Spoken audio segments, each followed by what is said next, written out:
from the city that never sleeps. 17 miles from Madison Square Garden, New York City. It's America at Night with Rich Valdés, America's favorite late-night talk program, featuring interesting guests from around the world and calls from across America. And now, here is your host, Rich Valdés.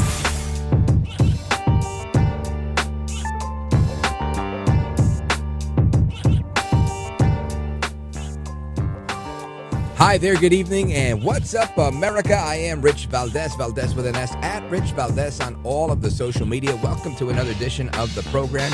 It is what day is today? Thursday night edition of the program. We're live and national. Happy to be with you. It's truly a blessing. Our phone number, 833-482-5337, 833-4-Valdés. And I want to get into a bunch of stuff. There's plenty to talk about. Number one, my condolences, of course, to the people that were killed in the attack on a synagogue in the UK. Trying to think of 8,000 things at once, and it doesn't come out as quickly as I'd like it to. This is a crazy thing. This is, on the Day of Atonement, the Day of Peace, right? Yom Kippur, Jewish holiday. I'll get you some more information on that in a little bit, but really they don't stop. They don't relent.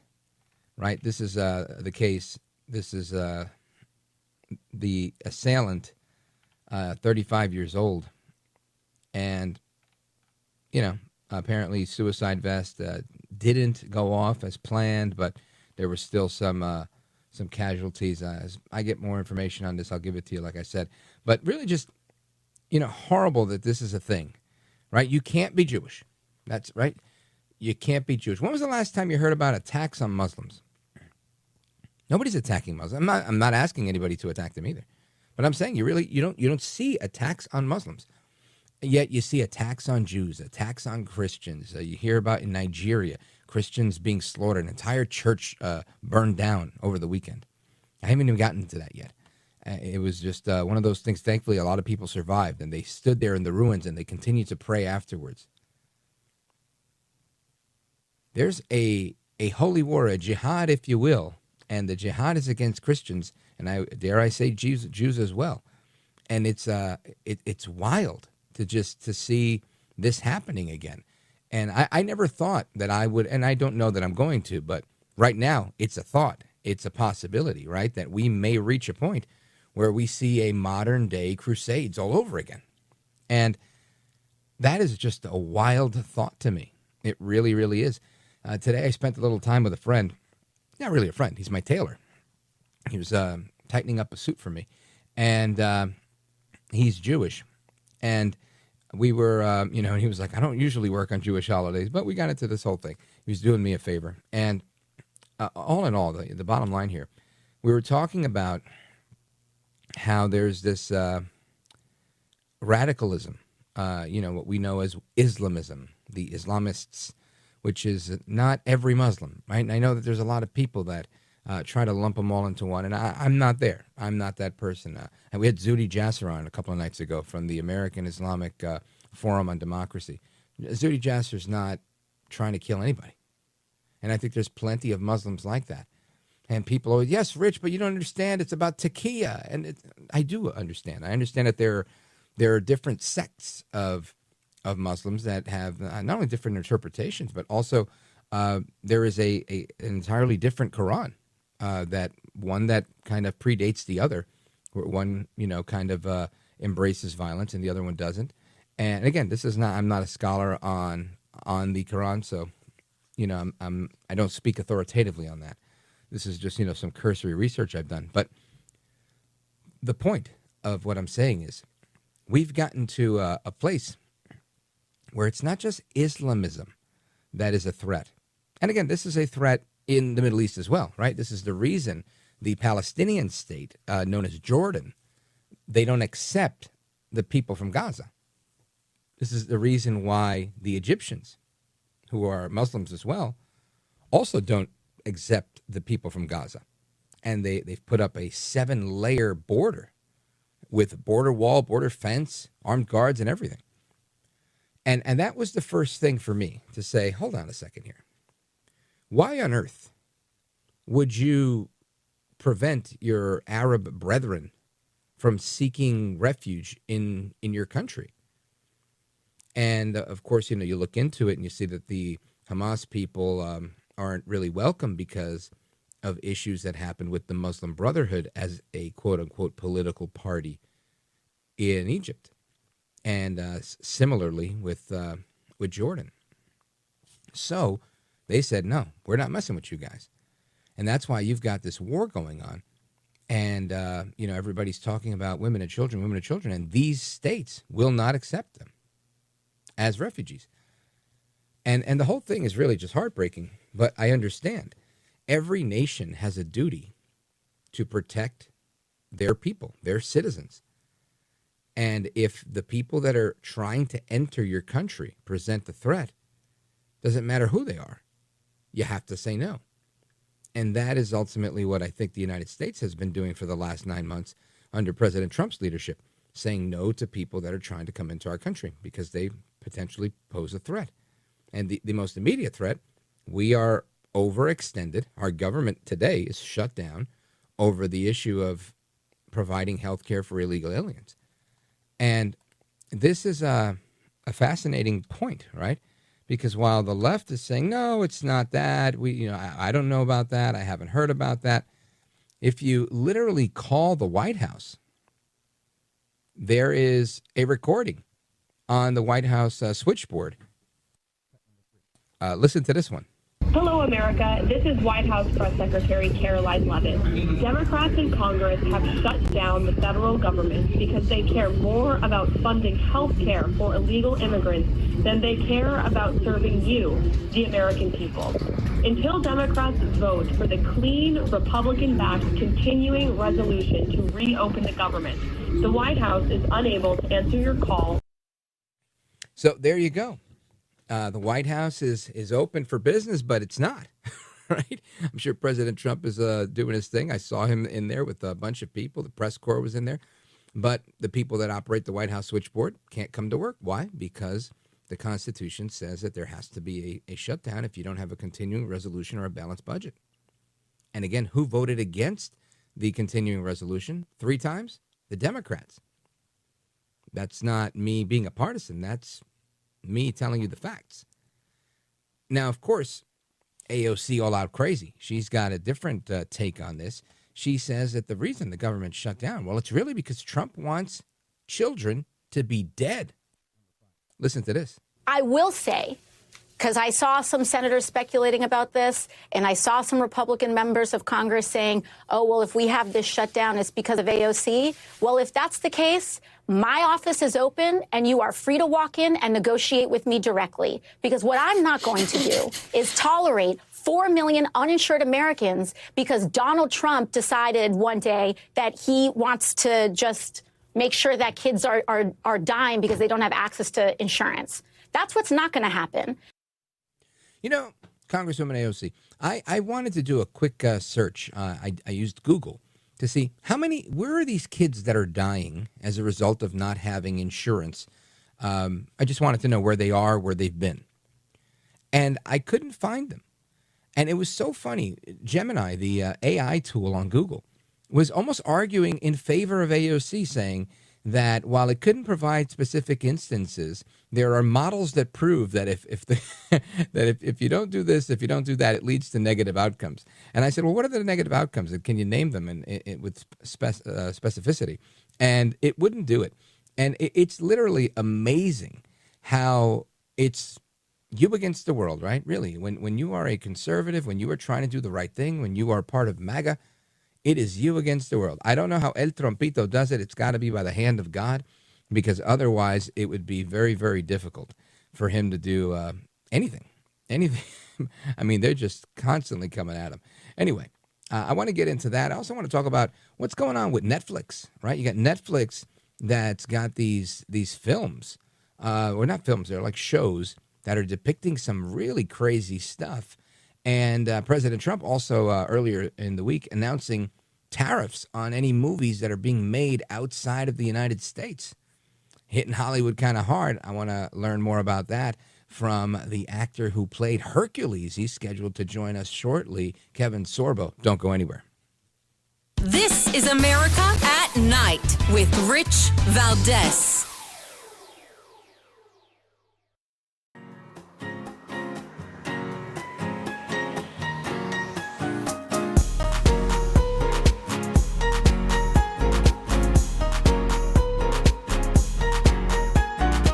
Well, thank you, Rich, and thank you for everything. I know you very well, and I listen, but I have a lot of people that listen, and they love your show, and I appreciate it very much. America at Night with Rich Valdés. Thousands of people are now canceling their Netflix subscriptions after they started seeing some of the content that they were sneaking into children's shows. Oh my gosh, look at this. Look at this. Jurassic World, guys, protect the kids. Now, most recently, there is a show about Jurassic Park and Jurassic World on Netflix that has two female characters falling in love with each other and has caused a lot of parents to be upset that their kids ended up watching this without them knowing. And across social media, people are answering by actively canceling their Netflix subscriptions. Some people, like this one here, show that they've been subscribed since 2009, and now they've gone ahead and canceled their subscription to Netflix. So that's the latest. People are complaining about Netflix being inappropriate again. This happened some years ago with the whole Cuties fiasco, and that was mild in comparison to the stuff that I've seen. Some of these videos are really, really questionable. And I want to get into that with someone who needs very little introduction. Kevin Sorbo played Hercules. He's been on so many different films as well as a couple of really good TV shows, and he's with us now. Kevin Sorbo, welcome, sir. Good to be here. Thanks for having me on. You bet. So I want to get your take on this because obviously a lot of people are up in arms about what they're finding out on Netflix. And, you know, some people, I'm a real free speech kind of guy. Netflix is a paid subscription. And I think, you know, as long as people know what they're getting into, you should know, don't watch this and don't watch that. But I think part of the problem here is they don't always let you know that this stuff is sneaking into the content, do they? No, they're not going to let you know. I mean, you look at pretty much even on network TV and other cable outlets and stuff, this whole thing about, you know, spreading, you know, I don't know, this sort of ideology that really applies to less than 1% of the population and force feed it down our kids' throats. I mean, look at COVID. What COVID did, people started waking up in the education world as well, looking at what public schools were doing. 2 million more families are now homeschooling after they saw really that using public schools as a babysitting service isn't really a pretty good idea. And the books they're having 5- and 6-year-old kids look at that are, you know, showing two boys giving oral sex to each other. You know, let these kids grow up. Let kids be kids. Let them get to adulthood. You know, if 18-year-olds can go to war and fight and die for our country, then let 18-year-olds make the decision if they want to, you know, have it transition themselves or something. It's just such a weird world we're living in right now. We're supposed to make everything as normal when it's really not. And you know, it's all about. I mean, I think Hollywood. I made a joke. My biggest tweet, my biggest X came out about 2 months ago, and I said Hollywood didn't blacklist me. I left Hollywood because they're a bunch of pedos, and I said that as a joke because all the pedophile things coming out of Hollywood. Yeah. So you know, you get attacked for those things, but at the same time, I get a kick because it's so easy to trigger people on the left. It really is. And Kevin Sorbo, I don't know if you've seen the some of this stuff, but I saw a clip of like a white guy and a black guy and then a small boy. Yeah, I saw that. I saw in that. a dress. Yep. I mean, it's just, you know, it's weird that, you know, when I look at shame on the parents for doing this to their kids too, though, and especially, of course. I mean, I've seen so many stories of mothers, the little boy puts 5 years old, puts on her high heels. Oh, do you want to become a girl? I mean, come on, give me a break. I mean, I've known Jenner for 25 years. And he waited till he was 60 years old to do this. So let people grow up and make a rational decision as an adult, and not as a 5-year-old kid having their parents decide that they should transition their kids. But Hollywood's got this thing; they just want to force feed everything down everybody's throat. They love the being different, I guess. I don't know. You know, Hollywood and I parted ways a long time ago. I formed Sorbo Studios. I would recommend people go to sorbostudios.com, and I do movies that Hollywood used to do. I do movies that have good messages, moral messages, faith, love, freedom, hope. I mean, these are things that's missing in the world right now. So I'm just hoping that people will keep waking up and saying enough is enough. Folks, we're on with Kevin Sorbo. You know him as Hercules. He's the head of Sorbo Studios. And Kevin Sorbo, the fact that you have your own studio, I guess, is a really good position for this. You're making movies. You've stayed active in your craft, and I'm really asking this from a position of ignorance. So, Sure. These people are making this content, and you opened up with, I think, a pretty accurate statistic. They're describing things that only affect a small population. Even if your 1% was 5%, it's still a big minority. Why is there an audience? Why is Netflix behind it? Why is there so many options? Is it truly brainwashing, which I think it is? Or is it that they're just throwing stuff against the wall, trying to, I guess, cave to that small mob that if they don't do this, they'll feel like, oh, they're going to call us bigots if we don't do it? Well, I think they're digging the claws into the ground, and they want to go kicking and screaming to death about this whole woke world that we've had for the last 5 years. This crazy world where people wake up every morning saying, "What can offend me now?" They look to be offended all the time, and there's a tide turning right now. I really think there's I don't know how many more billions of dollars like Disney can lose. I mean, look at Disney. Their latest woke movie with the Snow White movie. They lost well over $300 million on that project. So Walt Disney's probably flipping his grave what they became, and why they keep going down this road is just bizarre to me. I mean, you've got a Disney executive, one, I think number 3 or 4 in the totem pole, didn't know he's being recorded when he said, "Yeah, we don't even want white people anymore. We're just looking at this and that, and just white people we just don't want to hire anymore." And I was like, this is just, it's so strange to me. But how is the blacklist? The term was just because I'm conservative and Christian. I'm not perfect in any way whatsoever, right. But I think they're so childish. They act like little 7th grade mean girls. They really do, and it's so pathetic. I could care less what somebody believes in sexuality, or what they are, or what religion they are, or they're not, or whatever. I find it so weird that we get attacked right now for being Christians more than other religions are defended. But if you're Jewish or you're Christian, we're the bad people of the world, apparently. Open season on Christians and Jews, sadly. Yeah. Kevin Sorbo is our guest, folks. He, you know him as Hercules from the big screen and from television, and he's the head of Sorbo Studios. And we're going to continue our conversation straight ahead on filmmaking and what that looks like financially for filmmakers with new tariffs on films made outside of the United States. And like most tariffs, this is designed to shore things up to make sure it's America first. So I'm all for it, but I'm curious to get his take on it, being that he actually makes films and I just talk about him. So, folks, keep it locked right here. Again, we're coming right back with Kevin Sorbo. Kevin Sorbo, do me a favor, let everybody know again the website for your film company. SorboStudios.com, and there's all kinds of info. I've got 4 new movies coming out this year and 3 documentaries, so I've been very blessed and very lucky to stay busy. Outstanding. SorboStudios.com. We're coming right back with Kevin Sorbo. Don't go anywhere. I'm Rich Valdés.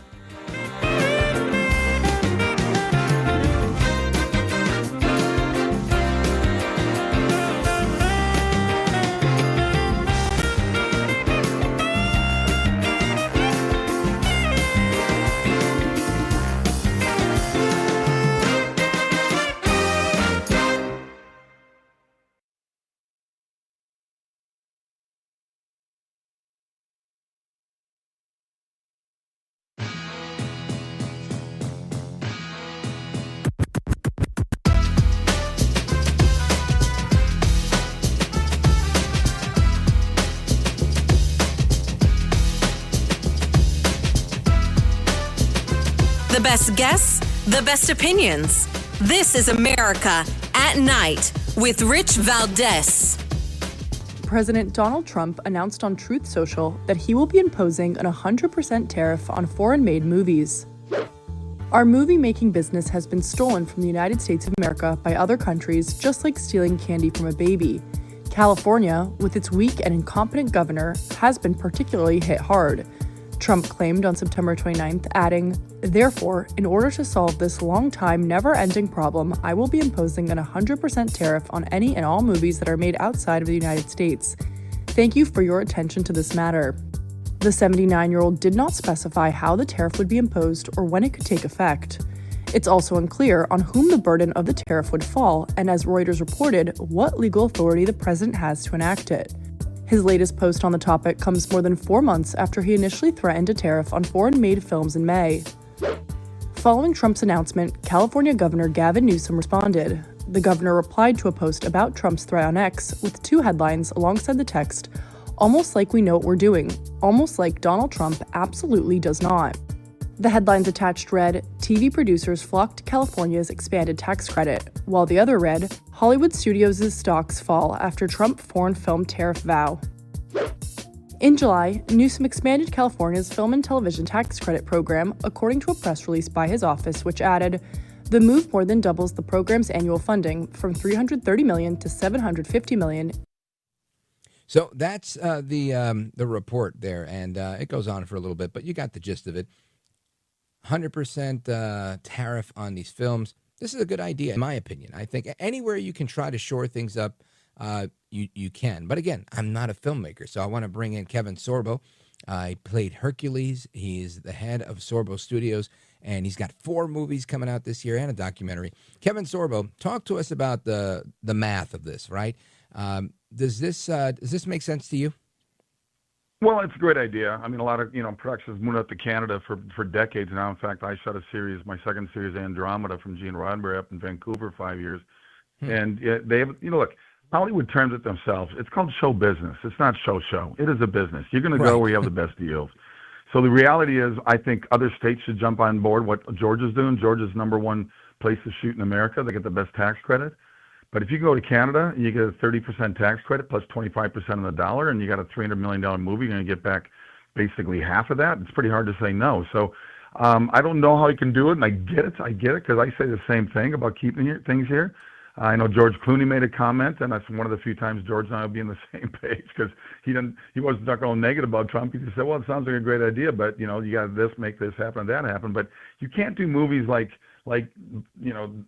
Born Identity or a James Bond movie or something like that and just shoot it all here. I mean, there's a reason they have these worldwide things. You go to Paris and you go to Egypt and all these different locations. So I don't mind pushing for it, but I think the biggest thing, state by state, they should all jump on board, because the reality is it brings a lot of work to the people in those cities. I mean, Atlanta, if you look at it, all the filming goes up there, it fills up their hotels, it fills up their restaurants, it fills up their malls. And it makes a lot of people in that area become, people working in front and behind the camera. And it's a smart thing to do. So hopefully other states will start saying, let's look at a tax credit to get people to come here. Yeah, I think it makes a lot of sense. And something, Gavin Newsom was obviously upset by this, but you've just got to be competitive. And if you're not competitive, other states are going to eat your lunch. And if necessary, like you said, I guess if you need a desert and you can't use Nevada, right, you're going to have to go, on location somewhere. That makes sense. I get that. But this is definitely an encouragement to shoot stateside if you possibly can. Let's talk about your projects that are coming in. I know last time we spoke, you told us a little bit about some stuff that was in the pipe, in the works. What's coming out? What do you got?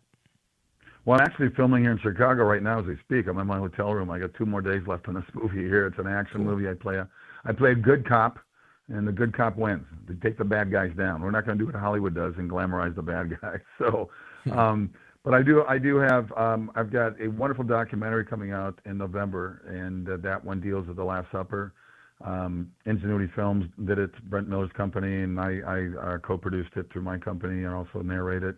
And it deals with the Last Supper. It's called Eating with the Enemy. And it's a pretty cool look at what the Last Supper was all about. I've got another documentary coming out dealing with proving God in the world of science. I do a lot of faith and family ones. I shot with John Lennox, who's a retired math professor from Oxford University, and we spent 3 weeks in Oxford, 2 weeks in Israel, proving God in the world of science. Really fascinating guy. And then I've got a movie I shot in Michigan last year coming out. It's called Without a Doubt. It's a true story about a woman that second month of her pregnancy, she gets an aggressive form of cancer, and I play the doctor that tells her she should get an abortion because the treatment's probably going to kill the baby anyway, and she says, no, I'm going to have this baby. Well, she had the baby and died 3 months later, the mother, and when we shot the movie, that daughter is now 11 years old. She showed up on the set, and it was very, very emotional. Wow. It was pretty amazing. What was that like? The movie's called It was very, it was very moving and very just, it's made us proud to be part of this movie, and it's called Without a Doubt, and it'll be out later this year. And it's just a good film. It's just a good film. But, and it's a great story about somebody that sacrificed really for another life. Now, Kevin Sorbo, when you're, I guess, getting pitches for these films, is that how it works? You're getting pitches for these films and you decide the ones you want to go with, or are you kind of in-house brainstorming all these concepts and then pumping them out? No, I get scripts sent to me all the time. Right now, I'm not really looking for any new projects. Through Sorbo Studios, I probably get 20 a week. Hey, I got a great idea, or I got a script. Reality is, I've gone through 1,000 scripts. I've whittled it down to about 15 right now, and a couple of them are various stages of funding. The hardest thing for independent movies is finding funds. Yeah. And I find that weird because it's like, look, I do movies in the $3 million range. That's catering budget in Pirates of the Caribbean. These are $300 million movies we had to compete against. And to raise $3 million to do a good movie is tougher than you think. And it's always been sort of a God thing every time. One time I got a call from Sean Hannity, and he funded one of my movies. He said, I loved your movie, God's Not Dead, and What If, and I love that movie too. Yeah, so he said, I want to do it. I want to do something. And so he wrote a check, and we shot it, and the movie's wonderful. It was in theaters 2 years ago. It's called Miracle in East Texas. No, I'm sorry. That one was Let There Be Light. Let There Be Light. That movie actually did very well. And that came out in like 2018. But I had 2 movies come out last year. One's called Left Behind, Rise of the Antichrist. That's based on the Left Behind books. Sure. And then the other one's called Miracle in East Texas, which is a true story about the largest oil find in the history of the world in 1930. So right in the heart of the Depression. We had a great cast.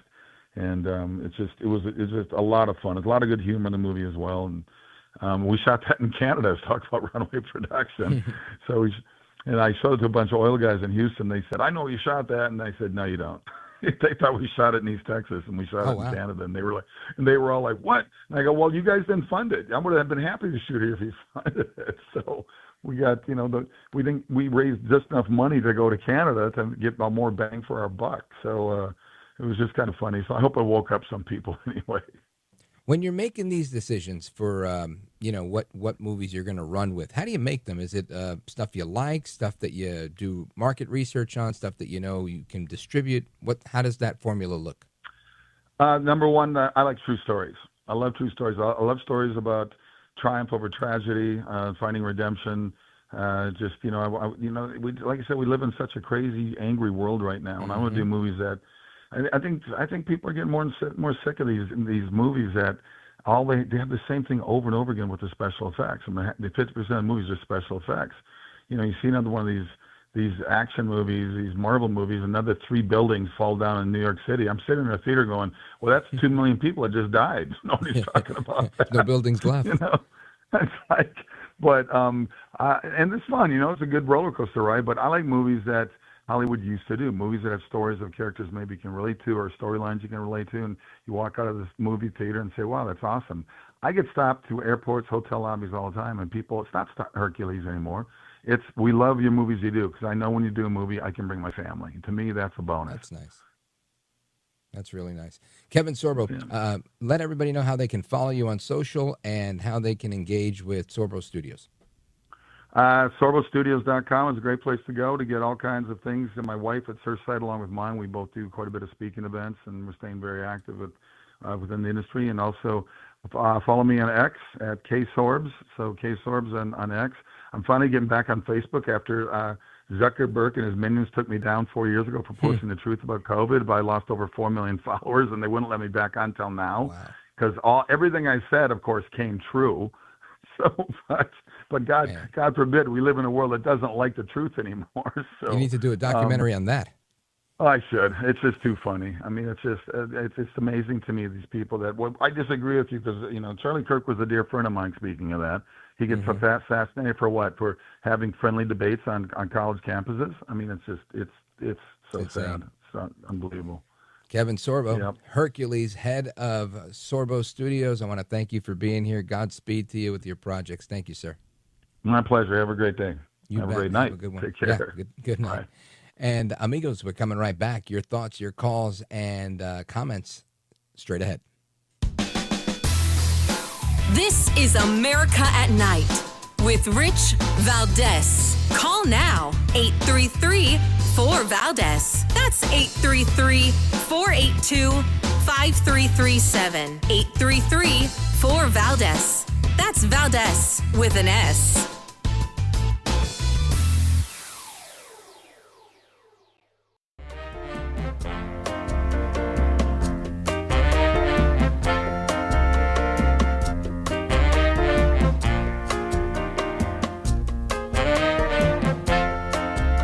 Call now, 833-4-VALDES. That's 833-482-5337. 833-4-VALDES. That's Valdez with an S.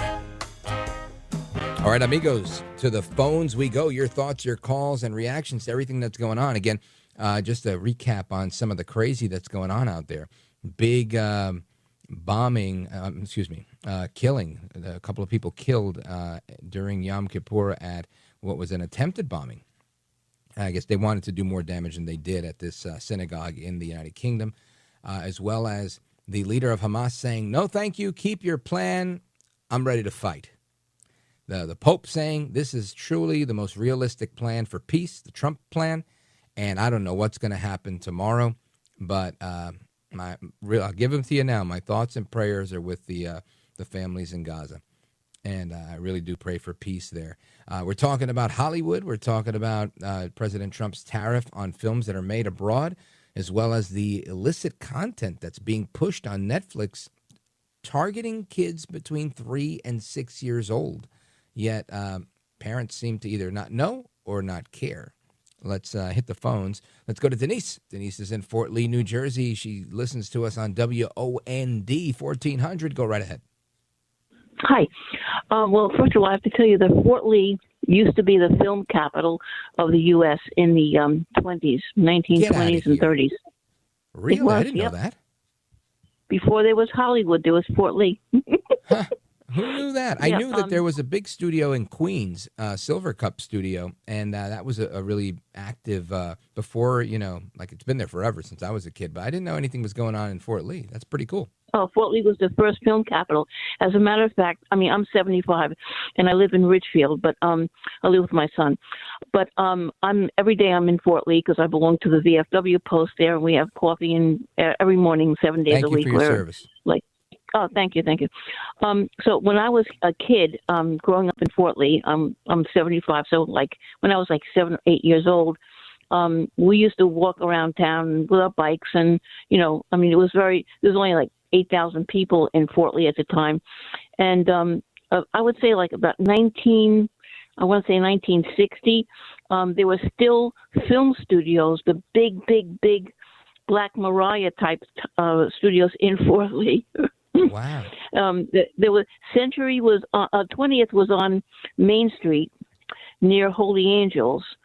Century was on, I think, more like Anderson Avenue, and Fox was on Lower Main. So then when they went to Hollywood, they became 20th Century Fox.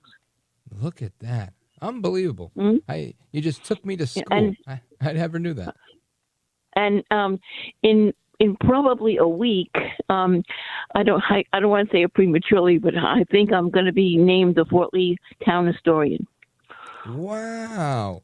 That's great. I want to go. That's not far from me. Make sure you call in. I am very close by in Richfield Park. Okay. Oh yeah. I used to. My son used to live on Preston Street years ago. Oh, yeah, I know the area well. But the bottom line is, Fort Lee has a major film. It was a major film capital, and like I said, there used to be these huge studios. There was one right by Holy Angels Academy. I don't know which one that was, but Holy Angels was where the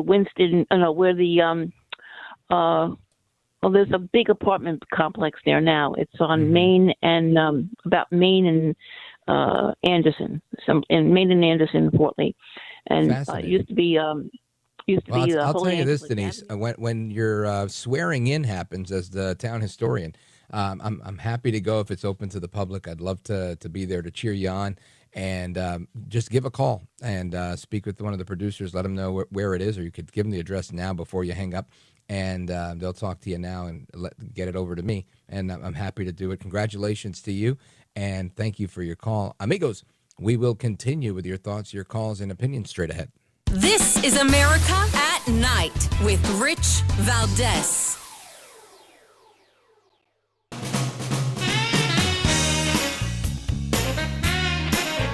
All right, amigos, here we go. Back to the phones, 833-482-5337, 833-4Valdés. And before I do, who knew, right? I didn't know about that whole Fort Lee being the Hollywood of the East. Pretty cool stuff. And anyway, I want to get your thoughts and opinions on everything that's going on. And before I move on, I just wanted to mention something, because there was some commentary from Jasmine Crockett. Now, Jasmine Crockett, of course, weighing in on this stuff, making a comment about the shutdown, or the White House's messaging on the shutdown, is more illegal than the illegal aliens. Listen to this. Number 9. Do you think that they're being more effective in their messaging in terms of putting this blame on Democrats? I think they're being a lot more illegal in their messaging.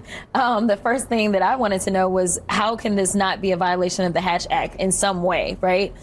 Because we are not allowed to politic on official sites, period, right? And that's what they're doing. They literally change official government websites to put out their propaganda. Instead of just saying we're currently in a shutdown, you decided to play partisan politics on an official website. And I guess there is no limit to what they won't do, because they do the exact same thing when we walk into committee.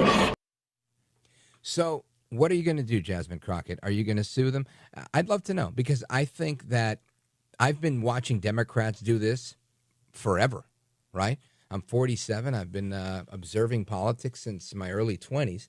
And I've got to say, this is how it's always been. Adam Schiff. When has Adam Schiff not opened his mouth, whether he was a committee chair or not, and just straight politicking every single time? So, I mean, it's really kind of the pot calling the kettle black here, right? This is silly, this commentary, that it's illegal and that you're violating the Hatch Act.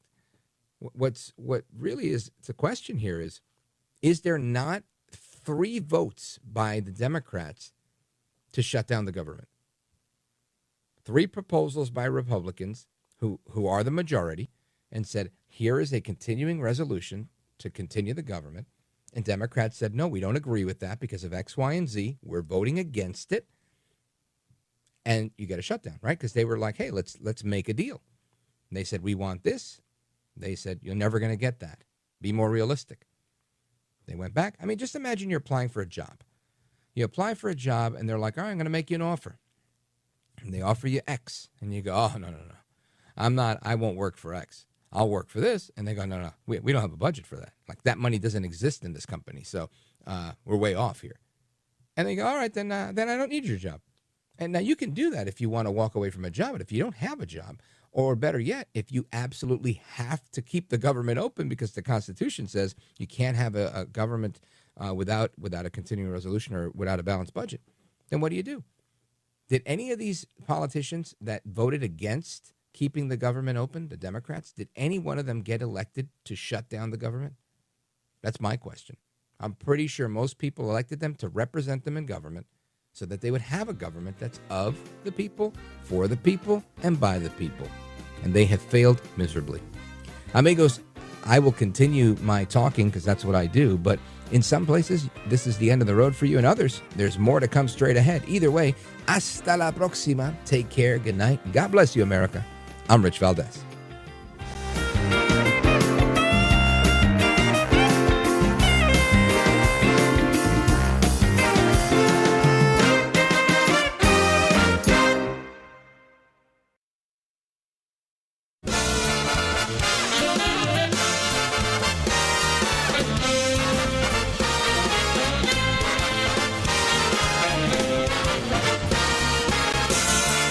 Live from the city that never sleeps. 17 miles from Madison Square Garden, New York City. It's America at Night with Rich Valdés, America's favorite late night talk program, featuring interesting guests from around the world and calls from across America. And now, here is your host, Rich Valdés.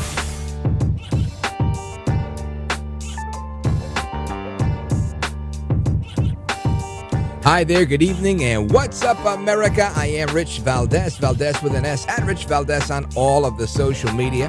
Welcome, welcome, welcome. It's the Thursday night edition of the program. We're live and national, 7 minutes past the top of the hour. Happy to be here. 833-4-VALDEZ is the phone number. And guess what? A couple of things that are happening. I, today, was not harassed or questioned or stopped by ICE. I know there's some people out there saying that ICE is coming after Hispanics. I happen to be one. I even think visibly one. Like, I think people meet me and they're like, hey, what are you, like Puerto Rican? I get that quite often. And guess what? Nobody tried to deport me today. Go figure. But this guy, Ian Roberts, he's the Des Moines Superintendent that was stopped by the police and then decided to run away. And then they caught him. And then he had a gun on him. And now he's in all sorts of trouble. Well, it turns out there's a whole lot of interesting stuff going on with this guy. Really. Listen to this headline here. Illegal immigrant school chief has a sordid past, sex, lies, and DEI payouts. This is a long article. I'm going to try and condense it for you here because I think it's pretty interesting. This school district superintendent that was arrested by ICE, he lied about attending MIT and is the subject of 2 sex discrimination lawsuits, according to the New York Post. Very sharp dresser, Ian Andre Roberts, 51 years old. He was fired by Des Moines Public Schools after it emerged he was working illegally and had been avoiding a deportation order. Roberts spent over 20 years bouncing around the nation's education system, holding top posts from coast to coast. He also proved to be very controversial himself. Here's some of the commentary on him. Quote, he ruined our district for 3 years, a former colleague in the state told the Post. He was very smooth, affable, but the overarching feeling you get from him was smoke and mirrors. What? Are they talking about Eric Adams or are they talking about Ian Roberts? Hold on. Anyway, here he is. He's dressed really, really sharp. And it says he's also rumored to have was caught having sex with a female coworker on school property in a previous role as superintendent in rural Pennsylvania. He did that job from 2020 to 2023. Now, former colleagues claim that Mr. Roberts was a sketchy figure and a pathological liar. They said they felt he was hired because of the district's focus on diversity, equity, and inclusion. And they claimed that once he was in the job, he did very little work. Here's another quote from another person that worked with him that did not want their name to be shared. Quote, he was a player. He liked the women. That's what the source told the New York Post. Another source expressed concern to the school board in Pennsylvania that Roberts might not be a legal resident based on casual comments he made. But their concern was ignored, they said. Mr. Roberts indicated that he had not been legally allowed to work in the U.S. since at least 2020, when his employment authorization had expired. So he's originally from Guyana. And again, he ignored his deportation order during the Biden administration. He was arrested by ICE on September 26th after trying to run away and flee from officers. He was found hiding in the bushes. The school-owned vehicle that he was driving contained a fixed-blade hunting knife, a loaded Glock 19 firearm. That's the little one. Those are nice. And $3,000 in cash. Oh, so it sounds like he had a whole bug-out bag with him. He was ready to go. Or heading to the casino, one or the other. I mean, who really walks around with $3,000 in cash? You know, unless you're like Floyd Mayweather. Anyway, it says that since this whole thing happened, now they're saying he's faked many of his credentials. According to the Des Moines School District website, the slick supervisor earned an MBA at MIT's Sloan School of Management. However, a spokesperson for the school said they have no record of that. He also claimed to have attended Harvard and Georgetown. Those schools did not respond to requests for verification, so that's unverified still. For years, Roberts also falsely claimed that he had a doctorate degree from Baltimore's Morgan State University. A school official there told the Des Moines Register he did not obtain a degree from the school at all. Now, Roberts was the superintendent of Mill Creek Township, which is near Erie, Pennsylvania. He did that for 3 years. During that time, the school district was inundated by lawsuits. They were forced to pay out over $400,000 in sexual discrimination settlements, claiming that Roberts promoted less qualified women over more deserving men. Town gossip claimed that Roberts ran out of the Mill Creek school district after he was caught having sex with a female coworker on the school's property, although this was not verified by the New York Post. Excuse me. And the quote there is, again, somebody giving a sidebar commentary to the reporter who did this article. A lawyer for Roberts did not immediately return the New York Post's request for comment. At the time that he quickly resigned, the former HR director there said she was going to sue the district for constructive discharge following her own resignation in 2022 after a year on the job.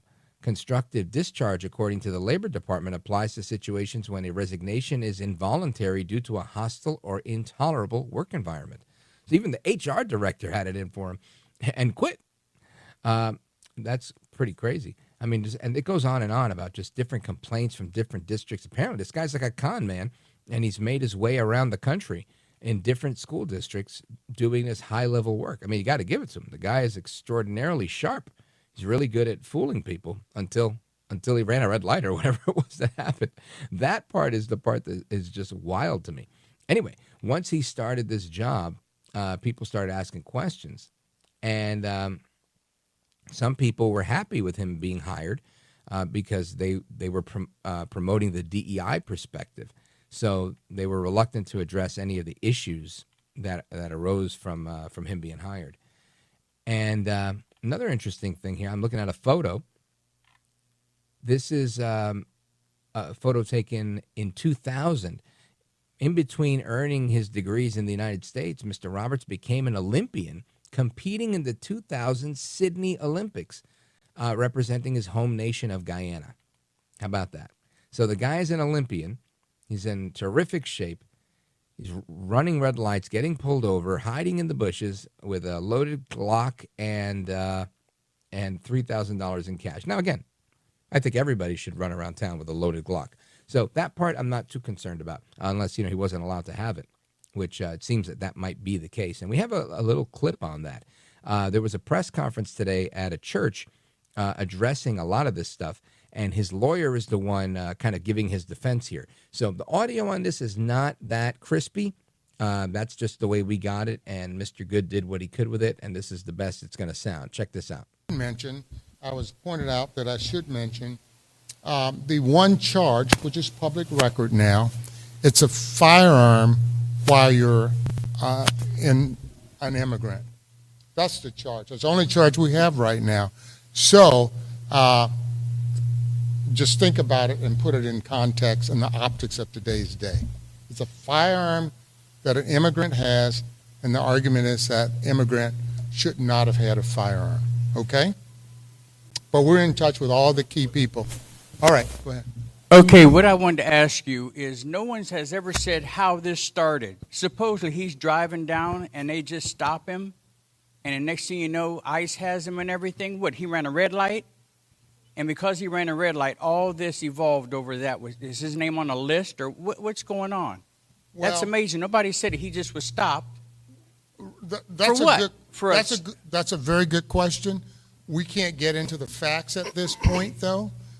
We do have some knowledge of it. As I tell the reporters who call, because this is a case that's grabbed international attention, we say, well, that's good. Do we have information related to that? We can't get into that much detail with it. I will say this. We know the facts. Iowa's an open carry state, as we know. So that is a little bit of that press conference there. And I want to continue talking about this just because it's been going on for a few days. And every day more information comes out. And sometimes I like to sit on stories for a couple of days because, sometimes the first thing you hear isn't actually the case, right? Now we know all these other pieces of the puzzle. So straight ahead, we're going to get into a little bit of what's going on with this Dr. Ian Roberts, superintendent in Iowa's largest school district, and his ICE case and everything else. And we're going to do that with Sarah Parshall Perry. She's a former lawyer for the Civil Rights Office at the United States Department of Education and vice president of Defending Education, and she'll be with us straight ahead. Don't go anywhere. This is America at Night with Rich Valdés.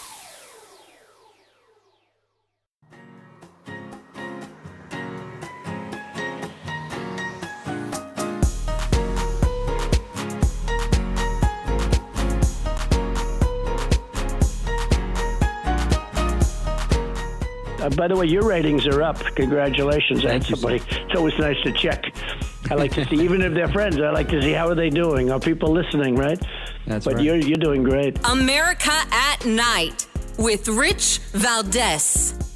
And that breaking news from Des Moines school leaders on Dr. Ian Roberts' resume. They say Dr. Roberts provided an initial resume to JG Consulting, the firm that helped DMPS with the search. That resume said he earned a doctorate from Morgan State University. During the background check process, the degree was flagged as not completed. The resume was then revised to note that Roberts had not finished a dissertation, which is required to earn a doctorate.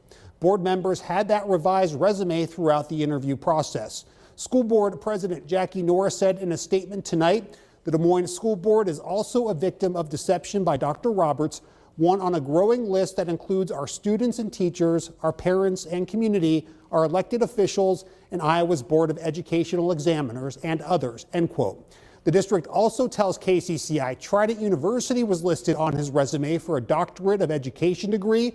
We did reach out to the university this week to see if Roberts had completed his doctorate, but have not yet heard back. That report, again, the latest on this alleged Dr. Ian Roberts from KCCI News. And I want to get into this because from the legal perspective, this is a fascinating story to me, right? This went from being a traffic stop to a traffic stop with a foot chase to bringing in federal authorities because there was an open ICE detainer to now fraud and all sorts of lying and other allegations that we just talked about. So I want to bring in one of the pros, one of the heavy hitters around here for sure when it comes to education, Sarah Parshall Perry. You know her from her time at Heritage, and now she's with Defending Education. She was also in the legal office, the Civil Rights Division at the Department of Education, a senior counsel there. And she's with us now. Sarah Parshall Perry, welcome back. So great to be back with you, Rich. Always a pleasure. Good to hear your voice. And talk to me. I'm just so curious to learn more about this. This is I find this fascinating that this is happening in today's America, right? I'm an American citizen. I was born in Brooklyn, New York. I tried to spend my own money yesterday, and they stopped my debit card. I thought it was fraud, but usually the fraud, they send you a text and they go, hey, was that you? And you write back. That didn't happen. My bank said I'd spent too much money. And I was like, bro, but it's my money. And long story short, I had a call, and they were like, we have your passport on file. I didn't even know I'd ever given them my passport. But I had to give them my passport number to be able to spend more money. And I just thought, wow, that's how tight things are, at least for me, right? That the security. Yet this guy, he's getting jobs all over the country. You know, this is honestly a swindle, I think, of unprecedented proportions. And the fact that it was perpetuated on American parents and American school kids across the country, I think makes it particularly egregious. Ian Andre Roberts has lied about everything from where he was born to where he grew up to whether or not he received a doctorate to the schools from which he received a degree. He has continued to lie from the beginning, and what we've recently learned, in addition to the fact that he was just federally charged by complaint with one count of being an illegal alien in possession of firearms, and by the way, he had a previous firearms charge and a previous extradition record hearing for which he failed to appear. This is an individual who has been a historic bad actor, and yet he has continued to swindle school board after school board, parent after parent, And he's played a character in some grand scheme of his own making. And what frustrates me is this individual was under Biden scheduled for extradition. May 2024 was the scheduled hearing for his extradition under Biden. And so everyone pointing the fingers at ICE and Customs and Border Control and what we're seeing under the Trump administration, the crackdown on illegal immigration, has nothing to do with the extant circumstance. And it indicates to me that the malfeasance was widespread under the previous administration. And we're just now seeing this as a perfect example of how bad it was. Yeah. Now, I want to just say, before you came on, I played a clip of his attorney, and his attorney was saying, listen, let's take this slow, because this gentleman's only been charged with one crime, which is being an immigrant with a firearm. But I'm going to take a step back and say, no, he's not being held by the gun police. He's being held by the immigration police, because he was already wanted for deportation, right? So that's a whatever proceeding. They can also make it a criminal thing. But I've noticed it seems easier for the United States to get rid of certain criminals without even charging them criminally. Just using the immigration law, they are able to do it faster and get them out. Does that make sense? Absolutely. And I have to tell you, they're focusing on the fact that this is one federal charge. That is only the tip of the iceberg. Rich, I mean, you and I have talked about sort of the variety of different legal permutations that we're seeing employed by the Trump administration this go round. I would be surprised if we don't see something like mail fraud or wire fraud, which is a federal crime involving an intentional scheme to defraud someone.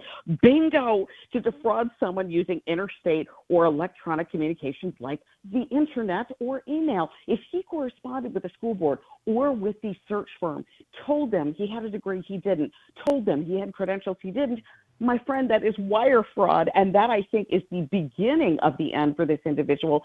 So this is the first count. To my mind, I don't think it's going to be the last. So, Sarah Parshall Perry, in a situation like this, it seems to me like this guy, if they can build a big enough federal criminal case against him, he's likely going to do time criminally in the United States and then get deported, right?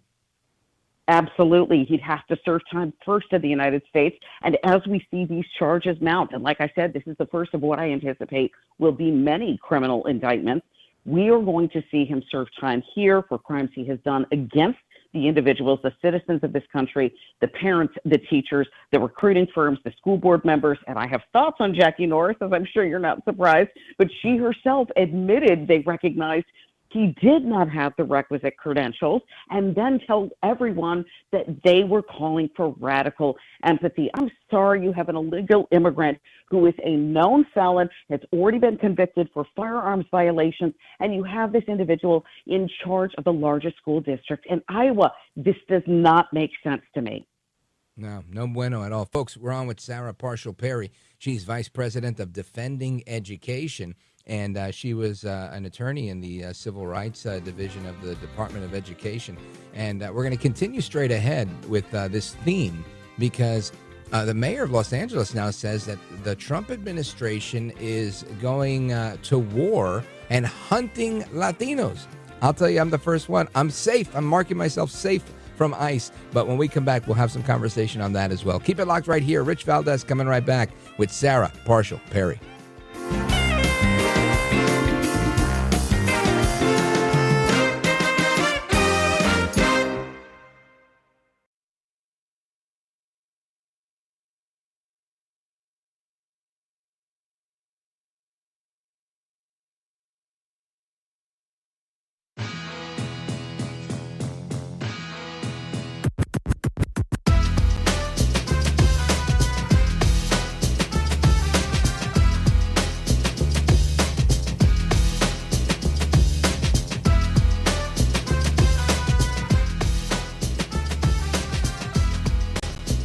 Big fan. Your impact is really big. Honored to be here. This is America at Night with Rich Valdés.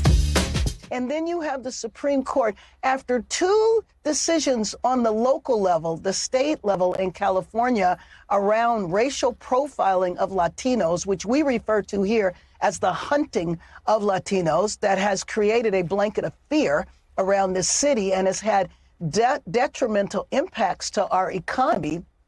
We had two court decisions, and then the Supreme Court basically gave a green light to racial profiling.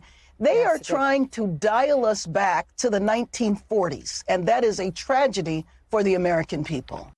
That is Mayor Karen Bass of Los Angeles. She was on CNN yesterday, says that the Department of Homeland Security is hunting Latinos. ICE is hunting Latinos. Now, I have to tell you, this is a falsehood, but it's being repeated in the media, and I'm having to let everybody know that I am safe. But Sarah Parshall Perry is our guest, and she's here to set the record straight because I believe that this is inaccurate, but I want to get her opinion. She was a civil rights lawyer for the Department of Education. She's the vice president of Defending Education. Sarah Parshall Perry, welcome back. And what do you make of Mayor Karen Bass's comments here? Well, first of all, she hasn't bothered to read the Supreme Court's emergency petition ruling from about 2.5 weeks ago, in which the determination was by a 6-3 margin in a case called Nome versus Pedro Vasquez Perdomo that, yes, the ICE department and the Trump administration can briefly detain and question individuals while they are pursuing these ongoing immigration enforcement matters. They can briefly detain and interrogate. That is the magic language here. Not lock them up, not throw them in the back of a paddy wagon. They can briefly detain and question them. That is the sort of starting point for all of this. And remember, the most recent numbers we have from the Pew Research Center from 2023 under the Biden administration was that we had 14 million illegal immigrants in the country. We now have estimates now at the end of 2025 as high as 50 million. This Department of Immigration and Customs Enforcement, the Department of Justice, the White House, they have a very, very big task ahead of them. That task is to divest all of these illegal immigrants from many of the resources, spaces, blessings, and benefits of measuring up in this country, having naturalized citizenship in this country, and really are having to crack down. And the Trump administration was essentially tendered a win by the Supreme Court 2.5 weeks ago, in which the Supreme Court said, you know what? We agree that while the case is ongoing, while we are challenging this process on the merits, on its face, we're going to allow it to continue because we think it serves the nation's interest. And in the end, the standard for emergency relief is whether or not you believe an individual will be successful on the merits. So in that respect, Rich, what the Supreme Court says was, we think in the end, by the way, President, you're going to win. Now, and I appreciate the legal explanation. Is it a fair assessment for Mayor Bass to say that the Supreme Court basically gave a green light to racial profiling? Absolutely not. In fact, again, I would expect nothing less from Karen Bass. I mean, she has ultimately turned Los Angeles into some kind of dystopian fever dream. And it's always in the blue states with the blue Democratic mayors where we see the height of unrest, the height of crime, whether it's Baltimore City, whether it's Seattle, Washington, whether it's Los Angeles, California, or Portland, Oregon. And this is why you see the employment of federal forces on the ground level, because these mayors cannot keep order and justice in their own cities. So it would not surprise me that Karen Bass feels as if she's been a bit scolded by the Trump administration because she has an out-of-control crime problem. She has an out-of-control illegal immigration problem. And these are individuals who are pulling away government benefits, resources, everything from individuals who have broken their backs to come here, emigrate, naturalize, to build businesses, to establish families, to go to school. Fundamentally unfair. The Trump administration wants to stop it, and it would not surprise me that woke scolds like Karen Bass and Gavin Newsom have a problem with that. Yeah, and Sarah Parshall Perry, I mean, everything you said is, I think, on the money. But at the end of the day, there was a guy named Donald Trump, and he ran for president, and he said, we have a problem with illegal immigration, and they took him to task, and they beat him up, and they lied about him, and then he was president, and then he wasn't, and then he came back, and they voted for him again. And this time it was all sorts of people voting for him. He wins the popular vote. He wins by, in my opinion, a landslide. And the American people, from wherever they're from, all kind of agreed. You were right, sir, and we should not have unchecked illegal immigration in our country. It's a danger to the country. And for that simple reason, he's doing his job. All I see all over social media is people saying, I voted for this. I voted for this. I think a lot of people voted for this. And yet you have Democrats, and this is, again, I try not to get political with you, but I just don't see how it makes any sense how you have Democrats that are just trying to paint the administration as somehow wrong. Jane Fonda saying that Trump is amassing power like an autocrat, when literally the democratic process is what gave him this power. That's exactly it. In fact, we heard the people's voice loud and clear.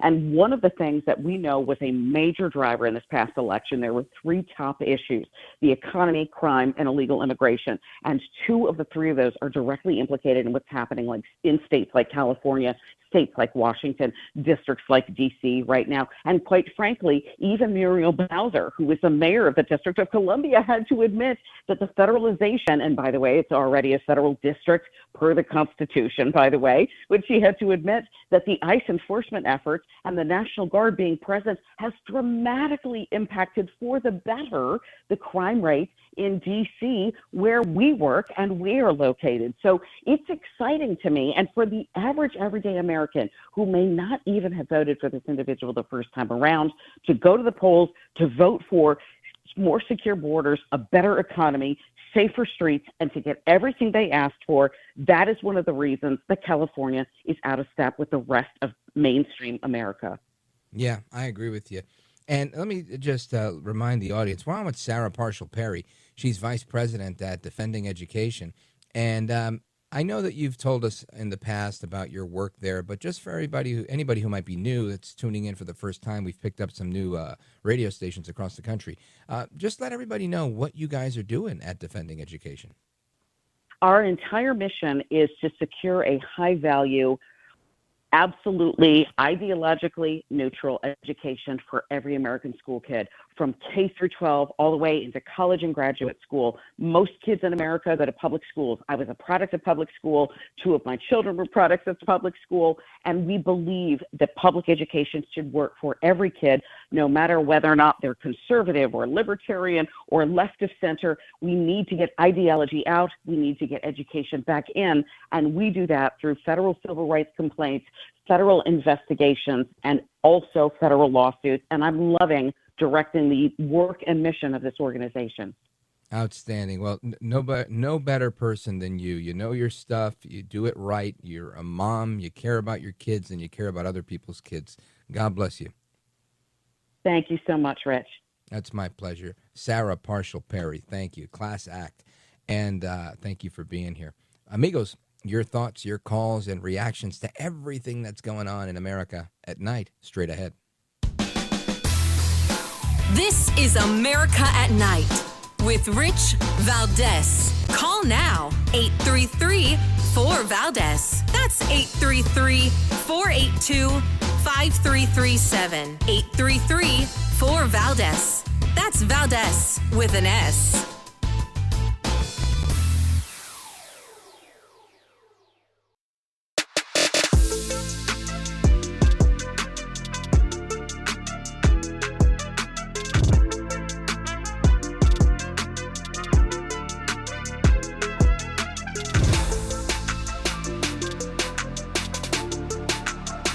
You have experience and skills in interviewing, or you wouldn't be on your program. America at Night with Rich Valdés.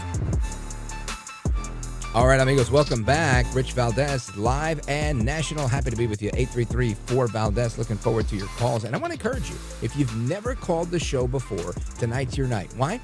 Because I love to speak to new callers. And I know that there's a lot of people that listen, and they're like, I don't work, I have to work my courage up. That's fine. You've got the courage today. I'd love to hear from you because it really adds to this national conversation, and we really don't have another option. So people that are listening to the radio right now are either listening to some program that's recorded during the daytime and played at this hour, or they're listening to us having a live conversation. So I love to have the most robust conversation possible, and we can only do that with your input. And with that being said, I want to go to our buddy John. John is in Vero Beach, Florida, WTTB. John, go right ahead. You're on with Rich Valdés. Welcome. Yes, Rich, it's a pleasure and an honor to speak with you once again. Likewise, sir. Thank you. You do an excellent job of getting us the real truth. And I just need to say it's actually the reason why the Marxist Democrats are absolutely apoplectic and have a circular firing squad of their own is because they know that under the rules, if they were the Republicans had caved on this health care for the illegals, then it would, and the continuing resolution rules, they would have been able to just drag it on a little bit and then capitulate, and then they'd bring the same employees back.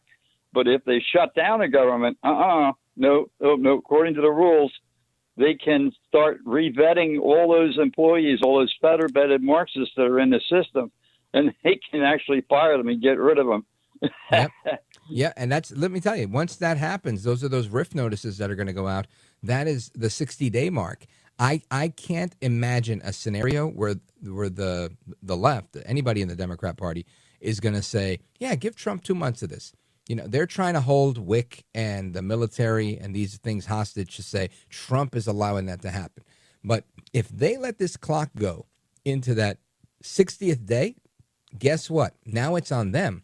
Why? Because Trump is going to dismantle the deep state. He's going to take out exactly what you're saying. He's going to fire every last loyalist that they have there, where you have 3 people, doing the job that one person could do, or even maybe AI.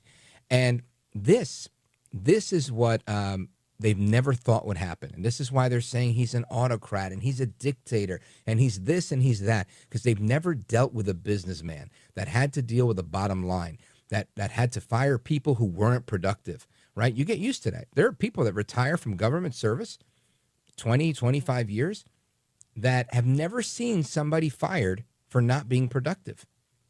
And I'll give my own story. I've given it before and I'll give it again. I'm going to say this, that one of my first days working in government, I remember I was given something to do. I did it at my desk. I came back 3 hours later. I said, hey, here's what I took a shot at. This is what I got. I was pretty confident I got it right. Guy looked at me in my face and he said, no. That's not for today. That's a 3-week turnaround. I said, well, did I miss something? He said, that doesn't matter if you missed something. You've got a 3-week turnaround. Bring it back in 3 weeks. And I was blown away by this. I was appointed by a Republican, but it doesn't mean that everybody in the government is a Republican. That's the deep state that people talk about. This administrative state that's just built into the government, and they're happy to drag their feet and waste the taxpayer dollars. And that's a shame, and it's honestly something I've never wanted to be a part of. So I obviously didn't fit in well there. But John, can you believe that? John? One final wish that all these Marxists in there all have a clump of capsicum in their shorts. John, thank you. I appreciate the call and your kind words. Vero Beach, WTTB in the building. Let us continue. I want to go to Carol. Carol's in Ottumwa, Iowa, KBIZ. Carol, go right ahead.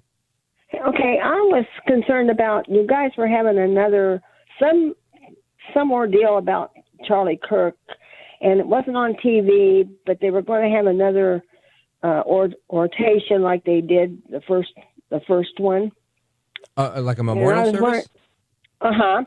I've only seen the one that happened in Arizona. Okay. There was one, I think somebody was going to do a talk show or something about him. And I didn't get it because it wasn't on TV. It was just going to be on the radio at some point with one of you guys's. I can't say I'm familiar with that one. But what's the bottom line with that? Well, I was just concerned about how it went, and because the first one was such a touch-warming ordeal. It's one I'll never forget.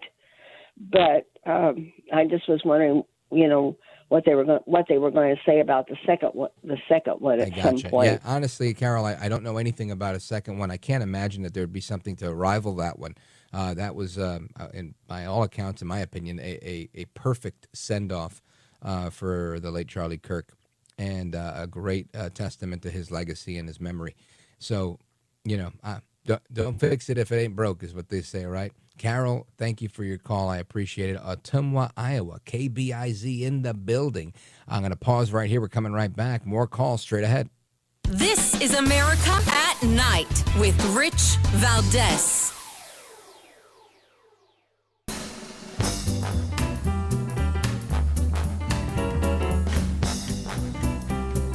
All right, amigos, welcome back. Rich Valdés, and I want to go to Springfield, Illinois. Let's check in with Lynn calling us from WLS. Lynn, what's up? You're on with Rich Valdés. Good evening. I just wanted to say, they call Illinois a blue state, but Pritzker that we've got now, our taxes are so exorbitant, and none of us want to fund health care for illegal immigrants. And well, he does. Shame. He wants to fund it. Him and all of his Democrat friends. Well, and that's it. But I live out in the country, and there are a lot of farmers around in that, and they don't want to. I don't want to. It's like we've all worked hard all these years. Yeah. Well, listen, I think you're not alone. Everybody feels the same way you do. And I think that's why there's so much pushback going on. And it's so sad that because Democrats, I think, have finally realized they can no longer debate the issues. They really must fill a city with illegal immigrants so that they have people to maintain some sort of congressional control and eventually try to figure out a way to let them vote. And we saw this as no more evident than New York City, where a couple of years ago, they were like, hey, you know what we're going to do? We're going to allow non-citizens to vote.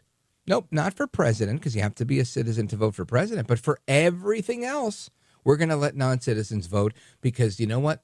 The school system affects them too, and they should vote for school board, and they should vote for this, and they wanted to put them into the system to become voters, and this was clearly illegal. It violated the New York State Constitution. The Republican Party brought a lawsuit, won the lawsuit. It went up to the state Supreme Court and whatnot, and they said, you've got to be kidding me, and they corrected the record. But this is what Democrats are trying to do. You're trying to add voters by importing them from elsewhere because they can't convince the people that are here to vote for them. And that's truly a shame. Anyway, I appreciate your call, Lynn. Shout out to everybody listening on WLS. And let's continue to Boise, Idaho, our buddy Paul in KBFI country. Paul, go right ahead. Thanks, Rich. Yeah, Karen Bass, flaming. She's on fire. She's such a commie. When she was a representative, she visited Cuba 4 different times. When they had a huge fire that burned just about everything in sight in L.A., she was on a junket to Africa, to one of the communist countries there. Oh, yeah, I remember. I think she was in Ghana, in West Africa. Or Uganda, one of the, I've confused them, forgive me. But yeah, you're so right, Paul. She totally checked out. She wasn't there while her city was on fire, literally. And again, to her credit, I guess she tried to come back as quickly as she was able to. But she hasn't been a great mayor. But then again, who's been a great mayor, right? I've seen so many bad mayors come out of Los Angeles. It's not funny. Paul, thank you for your call, my brother. I appreciate it. Hasta mañana, hasta la próxima. Take care, good night, and God bless you, America. For some of you, the show goes on. For others, we end. But I think right here, we're coming right back. Don't go anywhere. I'm Rich Valdés.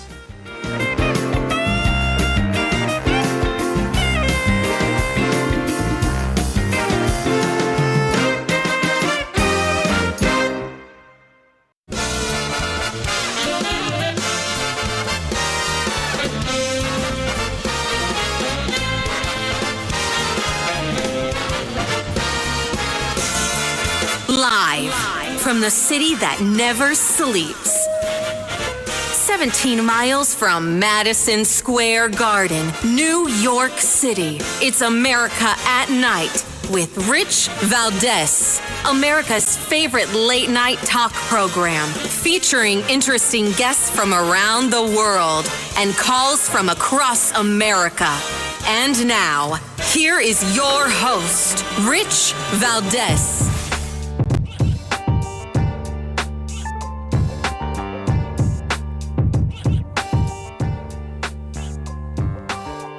Hi there, good evening, and what's up, America? I am Rich Valdés, Valdés with an S, at Rich Valdés on all of the social media. Welcome to the Thursday night edition of the program. We're here for another hour. It's 7 minutes past the top of the hour. Thrilled, happy, blessed to be here with you. Thanks for joining us on our late night national town hall conversation. And I'm taking a bunch of your calls tonight. So you know the number, 833-482-5337, 833-4-Valdés. And I want to get into this hour a little bit about what's the latest with the conflict abroad and preparation for that, right? Making sure that we have the right war fighters and in the right shape. And, of course, Secretary Hegseth had a big meeting this week where he read him the Riot Act and said, hey, no more donuts, no more this, no more that, right? And I'm making light of it, but it was the right message. And a lot of people were really on board with the message. Of course, a little pushback here and there, but that's fine. It's the War Department, not the woke department, right? So we'll be talking to somebody who said that in a little bit. But first, I want to get into a little bit more of what's going on in the news. And very interesting stuff in the news here. A couple of things I wanted to bring up. Obviously, the government's still shut down. When you call the White House, you get a recording of Caroline Leavitt saying, sorry, the White House is not available to pick up your call because the Democrats failed to vote for a continuing resolution. Jasmine Crockett taken to the airwaves saying, no, this is illegal. This is the Republicans violating the Hatch Act, yada, yada, yada, yada, yada. Meanwhile, you have other Congress people like Congresswoman Delia Ramirez, who was at a press conference just yesterday saying that she is not going to fund authoritarianism or support fascism. Again, they are not letting go of fascist authoritarian. They don't like being out of control, right? So if they're not in control, you're a fascist. Listen to this. And I want to make sure that you know this, that as long as I am breathing and a United States member of Congress, I will not fund authoritarianism. I will not support fascism. And I will not be voting for any continuing resolution that will allow Donald Trump and these Republicans to continue to take away from the people, steal from the people. Because this is a moment where you are asking members of Congress, you are asking elected officials, which side are you on? Are you on the side of the people? Are you on the side of our children? Are you on the side of our communities? Hold on. This woman said that she's not going to allow Donald Trump and these Republicans to continue to take away from the people, steal from the people. Hold on a second. What is he stealing? What is he taking? Last I checked, Trump is saying if you're not legally in the country, you got to go. What is he stealing? If anything, he's making the case that he doesn't want the American taxpayer to get robbed, to get fleeced, to have to carry the bill for someone who's not supposed to be here. I tell you, sometimes I'm just so blown away by the left sometimes. And I've, done this long enough I should not be surprised by them. But this stuff is so blatant. It doesn't even make any sense. Most people are going to hear this woman and think, what are you talking about? The allegation isn't even that Trump is stealing anything. Right? The allegation is that you're killing children. That's what she should be saying, right? That's what they're all saying. You're killing the kids. You're killing the kids. She's totally off script here. I mean, this is, it's laughable to tell you the truth. Go ahead. Are you going to continue to bend the knee to a wannabe king? Which one is it? So bending the knee to the wannabe king who's doing, honestly, the bidding of the American people. Now, they were effective, right, in a couple of things. I'm going to tell you where they're winning. And this is where Republicans and patriots need to make sure that you're out there correcting the record with every last person you know. And that's not always easy. But I think, my opinion, where they have been effective, they have been talking about kidnapping people off the streets. Masked men, unidentified masked men kidnapping people off the streets and disappearing people. These are terms that did well, in my opinion, on social media for the Democrats. This woman must have missed that memo You've got Jasmine Crockett saying that the shutdown is more illegal than anything that the illegal aliens do. And Delia Ramirez saying that she's not going to fund authoritarianism or fascism. Now, this only works for the radical left. But regular people, I don't think become radicalized by this. Maybe some might lean toward the left. And maybe I'm wrong here, but I feel like the other stuff hits the emotional chord better. And that's truly the crux of Marxism, is to hit that emotional chord, to let people know someone is being harmed because of this, right? So they're not even doing their own thing right. And it's not going to work. It's not going to work for this reason. This whole shutdown business it's a blackmail game, right? And they're trying to emotionally blackmail the public and hold lots of things hostage. The problem is they're truly holding the American people hostage. And they're going to see that when they're up against a very formidable force in Donald Trump. And all he's got to do is tap Elon Musk to come back in. Tag me in, coach. Tag me in, right? Elon Musk can easily come back in and say, when I was in Doge, I left and I had differences that they weren't cutting enough. I want these guys to cut more. So now it's Trump's turn to say, hey, listen, Elon, maybe we didn't take it far enough. Maybe you could come back and show us where we could do a little more cutting, especially if this thing hits that 59th day, turning 60 days. They have zero leverage at that point because the president will begin to gut the deep state. And I'm thrilled. I'm thrilled about it. That's when those reduction in force notices will be released, and we will see a reduction in the federal workforce. Imagine that. The actual draining of the swamp. Something I said I didn't think would happen, and the Democrats gave it to us. You got to love that. It's a beautiful thing. Again, Trump is a brilliant tactician. My compliments to the president, El Trumpito Donaldus Magnus, the 45th and 47th president of these United States. Now, I would suppose that we're likely going to see some sort of negotiation before the 60 days or 58 days from now, because Democrats don't want to lose. And eventually this is going to hurt them. Now, their hope is that they can blackmail you and lie to you and tell you that Trump is an authoritarian and he's a dictator and he's a fascist and that he's illegal and he's all these things. And I just don't know that that's enough. It's not going to work for people when you tell them, hey, guess how much money we just saved.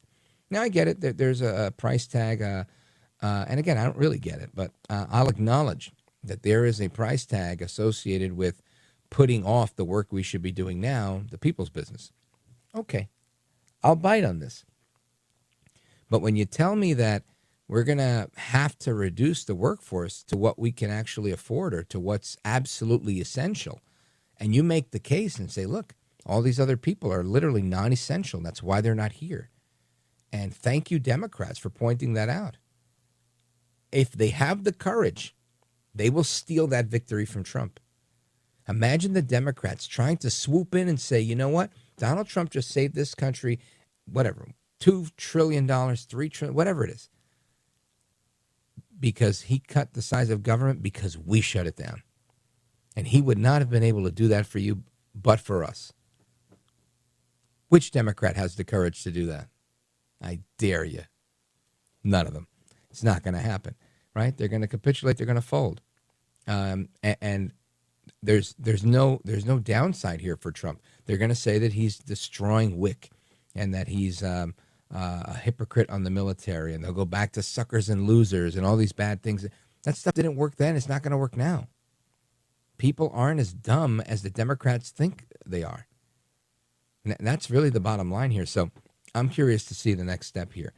The American military is the other part that they're going to harp on. They're going to sit there and try and say Trump is destroying that military. And personally, I don't think that's going to happen. But I want to talk about the military. And I want to have the conversation about this big meeting that we had. And we had some conversation on about it. But I want to learn a little bit more about it from the perspective of training these guys, training them in cybersecurity and a bunch of other areas. Because truly that's where war fighting happens, I think, in large part these days. Right? It's drone attacks, it's missile attacks. It's not boots on the ground like it used to be as much. So we're going to have that conversation straight ahead with the founder of Bellini Capital, Arnie Bellini. Don't go anywhere. This is America at Night with Rich Valdés. We are the people who have to understand.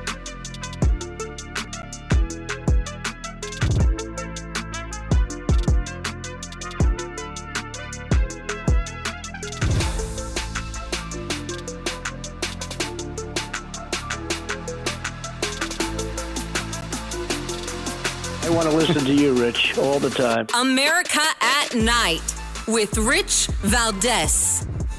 Pete Hegseth began his speech to the assembled heads of the military by welcoming them to the Department of War, and he made it clear what their new mission was. To ensure peace, we must prepare for war. From this moment forward, the only mission of the newly restored Department of War is this: warfighting. Preparing for war and preparing to win. From his apartment in San Francisco, Mike Higgins watched the address. He was stationed in Berlin in the late 90s before the wall fell, and he said it was chillingly familiar to his surroundings. Wow. That's all I said. I was like, wow. And I thought of Hitler. That's what I thought. Hegseth called out the armed forces for lowering their standards for what he said were political and inclusionary reasons. This administration has done a great deal from day one to remove the social justice, politically correct, and toxic ideological garbage that had infected our department. That's Pete Hegseth, and the reaction you're hearing there was from a veteran who says he served and didn't like what he was hearing. So they've gone now from calling Trump Hitler to now calling Pete Hegseth Hitler. I've met Pete Hegseth, heck of a guy. He's definitely not Hitler. But this is the effect that the bias that people develop from the media. And I've got to tell you, I think throwing this Hitler word around has become very problematic. But I want to get some reaction to this from somebody who started a college. And the college he started focuses on cybersecurity, something that you don't always hear about, right? You don't always hear about a cybersecurity college. Definitely something that we need. Arnie Bellini is the founder and CEO of Bellini Capital, and he's got some thoughts on this, but he's also the founder of the Cybersecurity College in Tampa, Florida. Arnie Bellini, welcome. Thank you very much. Happy to be here. So talk to me about, you just heard this report, and you heard a veteran, a former soldier, criticizing the secretary, and all I heard the secretary talking about was saying that we need a prepared force of warfighters, and somehow that seems to be Hitlerian. Higgins' comment is so off base, it's not even funny. It's about time that we start getting back to merit-based hiring, merit-based promotion, better physical standards for our military. I mean, the Chinese Communist Party laughs at pictures of our army for these days. So, I think he's on the right track there. Pete Hegseth is saying the right things. He's on the right track. Yes, he can be a little over the top, but that's because he's very passionate about this. And it is something that we need to get focused on in the United States right now. So let's talk about how, the work that you're doing fits into that. Obviously, a lot of the fighting that goes on nowadays is in the cyber world. Specializing with this college that you have in cybersecurity, and AI plays a whole big part of that. How does this fit into, at least in your estimation, into this 21st century fighting force?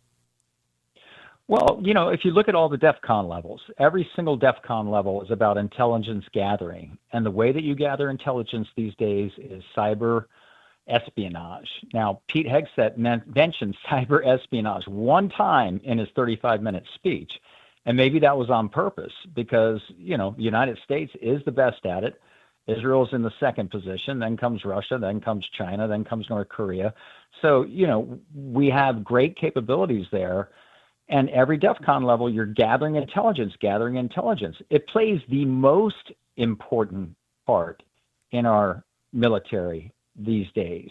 And I'll give you a great example of that. The 12-day war that we just saw in Iran. 12 days for a war? That's unheard of. How did it only end up in being 12 days? That's because the Israelis, with their cyber espionage and their cyber attacks, were infiltrating the Iranian digital world for 2, 3, 4 years in advance. And they knew everything that they needed to know. They knew where everyone was going to be. They even set up the fake meeting. They set up the fake meeting that took out the heads of the military in Iran. And they said, meet at this location. They all met, and then they bombed that location. So that was all cyber, right?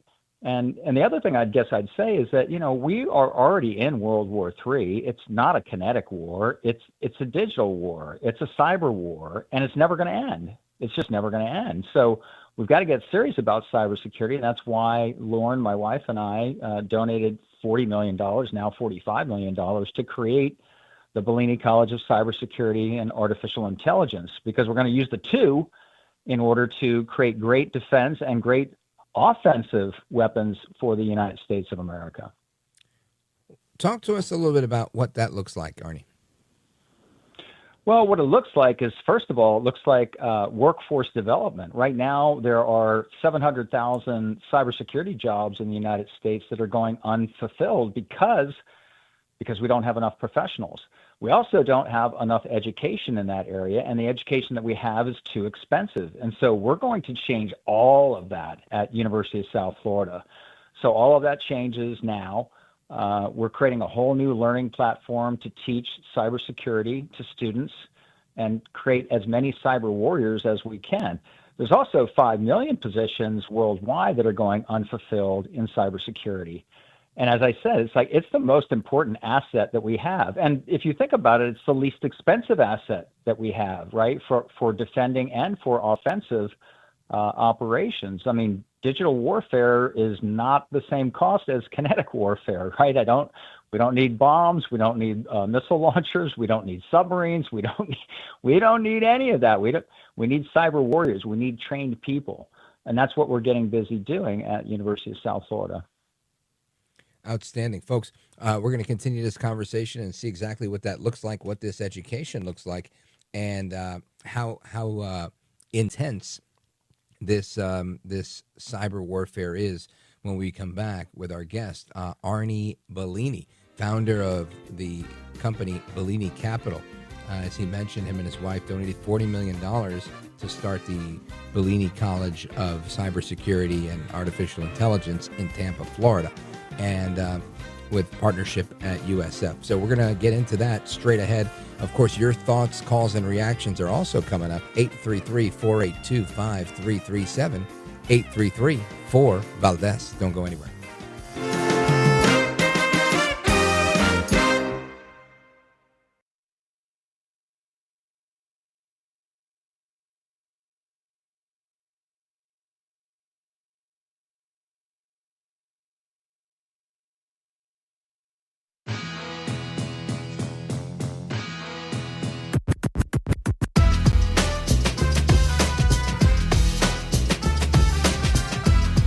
I want to listen to you, Rich, all the time. America at Night with Rich Valdés. It all boils down to the Secretary of War, Pete Hegseth, wanting more accountability. He wants higher standards for the men and women serving our country in uniform, and he wants greater consequences for America's adversaries. Should our enemies choose foolishly to challenge us, they will be crushed by the violence, precision, and ferocity of the War Department. In other words, to our enemies, FAFO. If necessary, our troops can translate that for you. As President Trump walked out to Marine One for the chopper ride down the Potomac to Quantico, he announced that Hamas negotiators will have just 3 or 4 days from now to agree to the 20-point peace plan he and Benjamin Netanyahu have laid out. Then he told this rare gathering of top military brass the goal is going to be to keep them out of the Middle East during his time in office.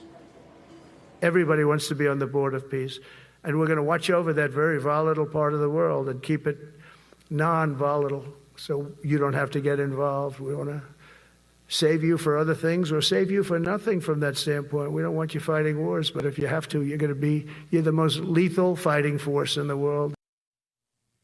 Of course, Secretary Hegseth and President Trump chiming in on this very big conversation, big meeting that occurred. And I want to get some reaction to that from our guest. Arnie Bellini, you heard what they said. Fool around and find out. Your thoughts. I agree 100%.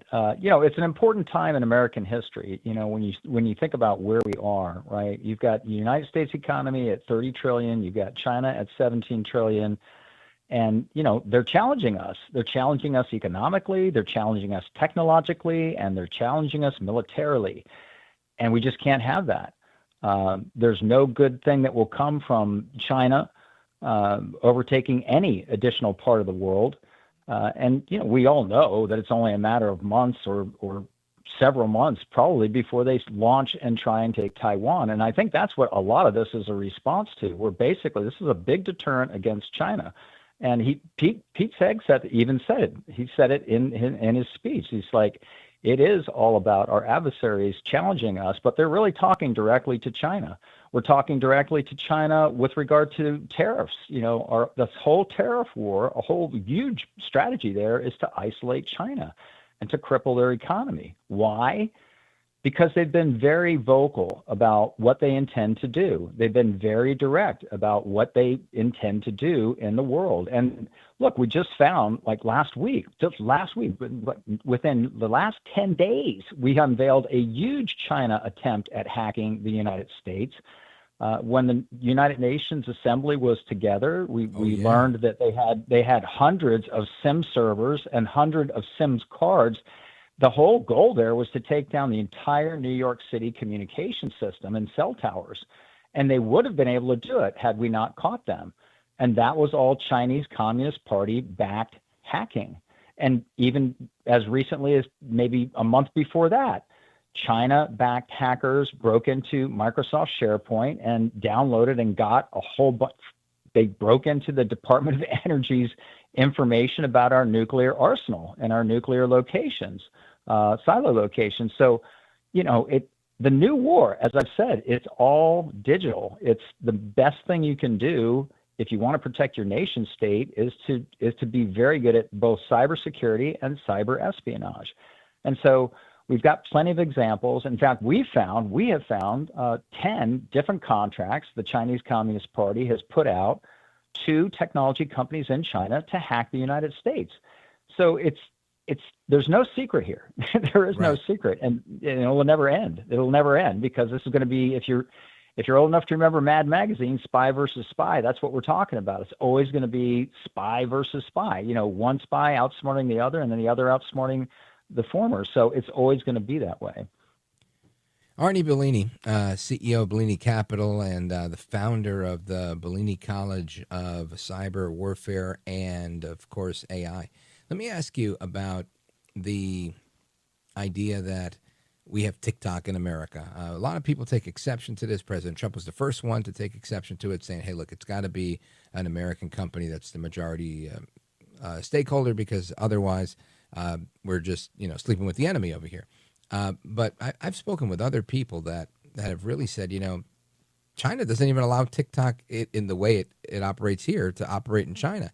And it's literally designed to just entertain and rot the brain, whereas it's education focused and whatnot in China. And I think to myself, are we doing ourselves any favor keeping it in America other than economic, benefit? Well, I mean, it's very popular. So that's a problem right there. It's very popular. You don't want to take that away from our citizens, but they are very close to a deal to take TikTok and at least the American broadcast area and turn that into an American company. And that is going to happen. I can guarantee you, I would be willing to bet that President Trump is not going to let that stay as a Chinese company, at least not as it operates in the United States of America. And remember, with any of these digital apps, you're turning your microphone on. It always says, Right. do you want permission? You're turning your camera on. You're saying, yes, you can access my camera. Yes, you can access my microphone. Well, you know what that means. That means they can look anytime that they want. They can listen anytime that they want. So, everyone that's running TikTok, I hate to say it, but it's the truth, basically helping the Chinese spy on the American citizens and the American culture. And they will also do things with TikTok to disrupt and to create social dissent inside the United States of America, because that's game one. I mean, game one in cyber espionage is, well, if you can get into the social media and affect social media, and you can create mayhem or social discord in a nation state, well, that's just the beginning of a cyber attack, right? So there's just so much at stake here. And also on the positive side, I want to say, we are set up for a great future in the United States of America. President Trump has $17 trillion pouring into the United States, probably by the end, within the next 12 months, that $17 trillion will be here. Now, if you look at all of Silicon Valley and you look at the market cap of all the companies in Silicon Valley, that's $9 trillion. Well, he's bringing in $17 trillion. So this is going to be a huge boom to the United States economy, and it's mostly going to go into artificial intelligence. We will be the artificial intelligence mecca of the world. And once you're the artificial intelligence mecca of the world, that's it. There's no one that's ever going to be able to challenge you in many ways, militarily, education-wise, socially. Economically, you can't challenge that because you're always going to be smarter than any other nation state because you've got the AI under your roof in your nation. So we need to protect that. Now, what's really interesting here is as our economy grows, you're going to see it grow in leaps and bounds with all that President Trump is doing with tariffs, and also with the buildup of the military. What you're going to see is the need, very big need, to then put up digital walls, right? We finally secured our physical borders. We need to secure our digital borders because every nanosecond of every day, those who seek to do us harm are crossing those digital borders and planting Trojan horses and creating, potential mayhem in the future. So we have to get serious about that. And I don't think that we get very serious about that simply because it can't be seen, right? I mean, it's zeros and ones flying across electric laser lines and electric lines. You can't see it, so it's not in the news as much, right? It wasn't even in Pete Hegseth's speech. He said cyber espionage one time in his 35-minute speech. So we have to put a spotlight on it. That's what we're hoping we're doing at the University of South Florida with the new cybersecurity and artificial intelligence college, right? And the two have to go together, right? You've got to put the two together because our opponents are doing the very same thing, right? I mean, AI is aiding the hackers tremendously and helping them be way more productive. And so we have to use, fire versus fire. We got to bring fire to this. It's like, you can't go to you just have to implement the AI side to cybersecurity. And we're doing that at the University of South Florida. So I'm very optimistic about our future. I'm very optimistic that we will get a little bit more serious about cybersecurity in the United States of America. And if we do all of those things, our nation state will be the number one economy and the number one geopolitical power for another 200, 300, 400 years, maybe forever, right? Amen. So, yeah. Now, Arnie so Bellini, a lot of good things to look forward to, yeah. We have about a minute or so to go, but I wanted to get your take on, we're becoming President Trump has made us the AI capital of the world. It's my opinion as well that President Trump has made us the crypto capital of the world, and we're quickly realizing that with the passage of certain bills that are now law. How does AI come into, or at least cybersecurity, come into protecting this future of crypto and the development of it? Well, if you think about it, we spent the last 40 years digitizing everything. That was the big job, right? And I was one of those entrepreneurs doing it. It's like digitize everything, digitize. What we didn't think about is putting locks on the doors and the windows of all that digital data, right? So the real pot of gold these days is all digital. Every transaction is digital. Every bit of knowledge is digital. Every book, everything is digital. So we have to get good at protecting the digital world because that's where all the money is. That's where all the transactions are. So That's the thing that I want to see this administration get serious about next is cybersecurity and cyber defense and cyber espionage. Yeah, makes a lot of sense. Arnie Bellini, let everybody know how they can follow you and where they go to learn more. Yeah, sure. So I'll tell you what, I mean, we've got a convention coming up in Tampa on October 14th and 15th. Go to cyberbay.org and join the mission. We are bringing the military, academia, government, and technology innovators together in one place to answer the question, how do we make cybersecurity a utility in the United States, ubiquitous in the United States? That's the goal. Outstanding. Check out the website. Arnie Bellini, thank you for being with us. Godspeed to you. We'll definitely have a chat soon. Thank you very much, Richard. Very nice talking to you. Likewise. God bless. And amigos, we continue with your thoughts, your calls, your reactions, and more straight ahead. This is America at Night with Rich Valdés. Call now, 833-4-VALDEZ. That's 833-482-5337. 833-4-VALDEZ. That's Valdez with an S.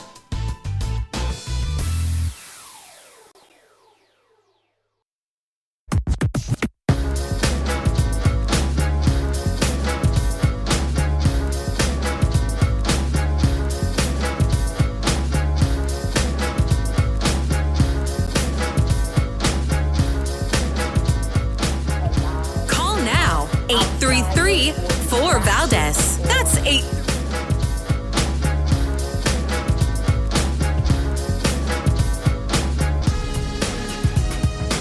Call now, 833-4-VALDEZ. That's 833-482-5337. 833-4-VALDEZ. That's Valdez with an S. All right, amigos, welcome back. Rich Valdés, and I want to get your thoughts and opinions on a few different things. Of course, the floor is open for whatever you want to discuss. The phone number is 833-482-5337. And this particular topic, I'm going to get to the calls in a minute, but this particular topic is fascinating to me because we're seeing a change in how America does, I should rephrase, how the world does a lot of things, right? Artificial intelligence is not just, the Siri in your iPhone or the Tesla driving feature on the, on your Tesla, on your electric car. It's way bigger. And of course, it can be a force for good. It could be a force for evil. It could be a force for productivity if used appropriately. But as I mentioned before, it's likely not going to get used appropriately, just like social media has not been used appropriately, right? It's billed as, oh, this is great. You keep in touch with your friends and family. Now you've got maps that you could just click on and see where people are. Not something that I personally like. I think it's intrusive. But, young people, they don't even talk. They just look at each other's location. They're like, oh, so-and-so's over here. And if they think they're close, then they'll text you or call you and be like, yo, what's going on? Or they'll just FaceTime you. I mean, it's just a different way of doing things that is so connected. And in my opinion, it plays right into the idea of a Big Brother, right? 1984, some sort of global governance, eye in the sky type of thing that, that might be the conspiracy theorist in me sleeping with my tinfoil hat. But either way, I mean, I always err on the rather be safe than sorry side of things. And I'm just curious to know your thoughts on that. 833-4-VALDEZ. Let's go to Tim calling us with a comment from WTAX in Illinois. Tim, go right ahead. Hey, Rich, man, fascinating show tonight. Always full of new information and interesting guests, man. It's awesome. Thank you. And a call out, your call screener also. Shout out to him. He's awesome. He's real patient. Oh, yeah. Shout out to Christian. Thank you. Yeah, thank you. Anyway, I was getting triggered by Jesse Smollett tonight. I was sitting there thinking about Jowbag's Pigster, as we call him here. And I saw Jesse Smollett on TV, and I'm like, what the hell? And he's on that, the Australian toughest soldier thing where they bring celebrities in and they make them basic training or whatever, the Australian guy. And yeah, he was I don't on there. actually. I haven't really kept touch with the Jesse Smollett. I have no idea what's going on with him lately. But you're saying he's doing like a military TV show?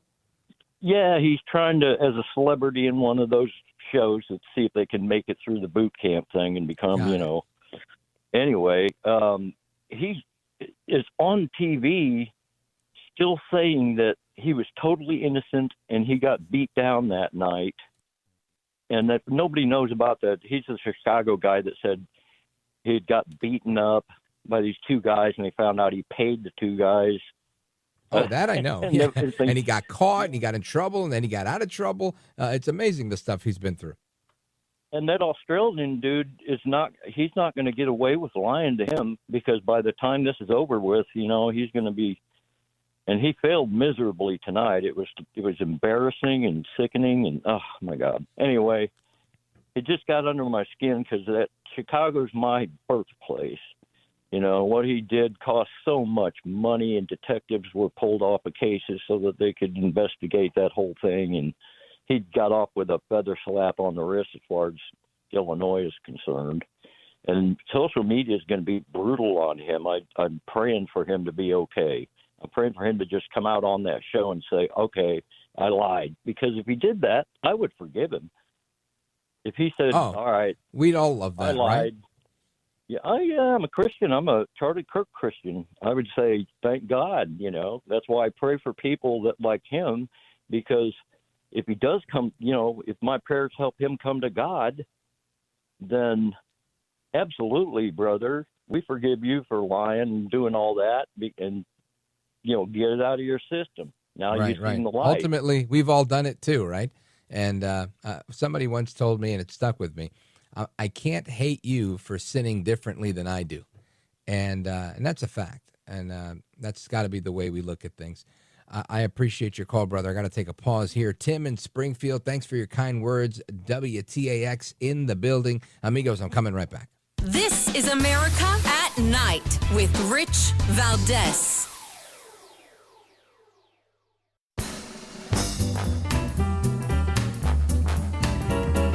All right, amigos, welcome back. I am live and national, and I'm going to Chicago, Illinois, WLS, checking in with Josephine. Go right ahead.